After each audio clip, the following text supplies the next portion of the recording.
Lammaa Magarsaa Riippaabilikii Demokiraatawaa Federaala Itoophiyaatti ministirii ittisaa falaasama ida'amuu fi walitti baquu paartiilee irratti akka waliin galle har'a raadiyoo sagalee Ameerikaaf ibsanii jiru. Qabxii irratti mormii dhiyeessan innaa ibsan. Walumaa gala jalqabarraa kaasee waanan ittiin amanne ta'uu koommoo koree hojii raawwachiistuudhaafis hundaafuu bal'inaan ibseen jira. Walitti baquun paartii kanaa sirrii miti.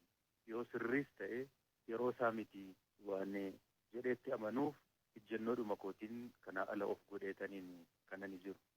Maaliif hin ta'u kanani jedhee tokkoffaa nuti hooggantoonni Oromoo sabni Oromoo nu amanee gaaffii gurguddaa Oromoon nu amanee nutti kenneerutu jira. Isinii deebisna jenneenus waadaa gallee fi gaaffii kana uummanni keenya paartii akka biyyaatti amma hundaa'e kanaan itoo hin ta'in ODP'dhaani. Kanaaf gaaffii saba kanaa itoo nu hin deebisiin kana godhuun sirrii miti. Waadaa nyaachuu ta'a. Kanaaf akka lakkaa'ee nutti kennetti nu deebisuutu nurra jiraataa kan jedhu.